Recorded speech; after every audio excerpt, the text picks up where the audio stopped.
warahmatullahi wabarakatuh. Halo, bertemu lagi dengan saya Sri Jumiati, Jabatan Penata Kelola Kelautan dan Perikanan pada Dinas Kelautan dan Perikanan Kabupaten Aceh Barat Daya, beserta Latsar CPNS tahun 2025, Angkatan 6, Kelompok 4. Hari ini saya akan membagikan pengalaman belajar saya pada agenda 4 tentang aktualisasi dan habituasi.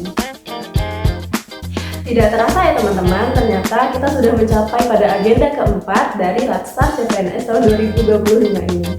Benar-benar sangat tidak terasa, kita sudah mencapai penghujung pembelajaran yaitu pada agenda 4 tentang aktualisasi dan habituasi. Di mana pada kesempatan kali ini, pada agenda 4, kami belajar dengan difasilitasi oleh coach yang sangat luar biasa yaitu Bapak Heru Syahputra, SEMA. Di mana beliau memberikan bimbingan yang sangat luar biasa, yaitu membimbing kami dengan sangat baik dan mengarahkan kami dalam penyusunan rancangan aktualisasi, mulai dari menentukan isu. Kemudian juga beliau mengarahkan kami tentang bagaimana cara menganalisis isu-isu tersebut sehingga ditemukanlah sebuah core isu yang menjadi judul Latsar yang kami angkat pada aktualisasi di agenda ini.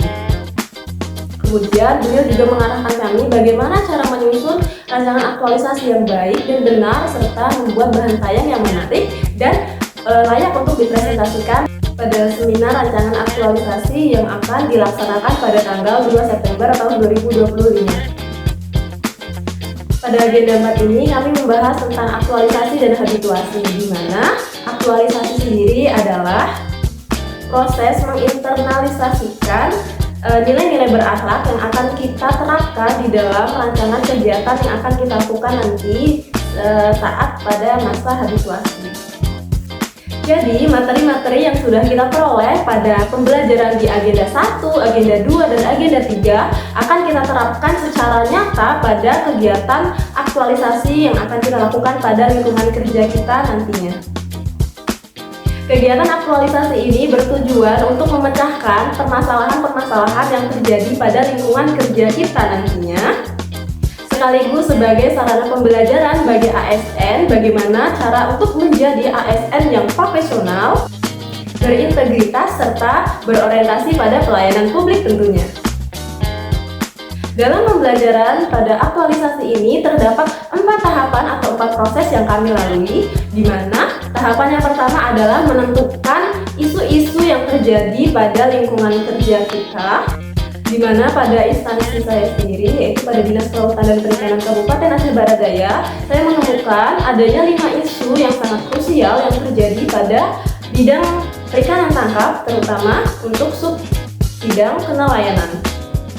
Nah, kemudian 5 isu yang telah ditemukan tersebut akan dianalisis kembali menggunakan analisis yang bernama APKL, di mana 5 isu tersebut diberikan penilaian manakah isu-isu yang layak dan patut untuk diselesaikan terlebih dahulu prioritasnya.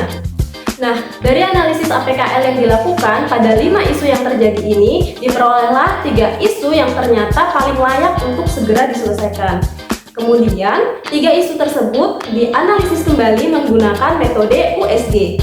Nah, metode USG ini akan menentukan bagaimana dan apa isu yang paling krusial dan paling urgent untuk diselesaikan yang menjadi prioritas utama, yaitu menjadi core isu. Nah, setelah selesai mendapatkan sebuah core isu yang menjadi isu prioritas utama untuk diselesaikan, selanjutnya tahapan kedua adalah menggunakan analisis fishbone untuk mencari tahu akar penyebab dari masalah yang terjadi tersebut. Tujuannya dari analisis fishbone ini tentunya untuk memetakan dari berbagai sisi tentang apa saja yang menjadi akar-akar penyebab permasalahan core isu ini terjadi tentunya. Sehingga dapat diketahuilah faktor-faktor apa saja sih yang menjadi penyebab core isu tersebut dapat terjadi pada lingkungan kerja kita. Kemudian setelah mengetahui apa saja penyebab-penyebab dan faktor yang terjadi itu, kita kemudian melanjutkan pada tahapan ketiga, yaitu menentukan gagasan atau solusi yang dapat kita berikan dalam penyelesaian isu tersebut. Di mana gagasan yang diberikan merupakan solusi yang alternatif dan kreatif serta realistis dan sesuai dengan nilai-nilai dasar berakhlak tentunya. Lalu yang keempat, tahapan terakhir adalah menyusun rancangan aktualisasi atau rancangan kegiatan-kegiatan apa saja sih yang akan kita lakukan nantinya untuk menyelesaikan isu yang terjadi pada lingkungan kerja kita. Nah, rancangan aktualisasi inilah yang akan kita laksanakan di dalam lingkungan kerja kita sebagai bentuk aktualisasi diri kita. Lalu kemudian setelah kita mengaktualisasikan nilai-nilai dasar ASN yang terkandung pada kegiatan-kegiatan selama kita menjalani aktualisasi tersebut, itu kita tidak boleh berhenti atau kita tidak boleh tidak melanjutkan secara berkesinambungan. Tetapi kita harus terus membiasakan diri untuk melaksanakan penerapan nilai-nilai dasar berakhlak tersebut secara terus-menerus dan berkesinambungan, sehingga itu akan menjadi suatu karakter dan kebiasaan kita sebagai ASN yang berakhlak. Nah, kebiasaan yang kita lakukan secara terus-menerus tersebutlah yang kemudian akan disebut dengan habituasi. Dengan demikian, aktualisasi ini bukan hanya sebagai tugas akhir dari kegiatan laksar saja, tetapi juga sekaligus menjadi suatu momentum pembuktian bahwa ASN harus bekerja secara cerdas, berintegritas, serta berkontribusi bagi bangsa dan negara tentunya. Demikian learning journal yang dapat saya sampaikan pada agenda 4 ini. Semoga bermanfaat serta menjadikan semangat bagi teman-teman semua dalam menjalankan aktivitas di satuan kerja masing-masing.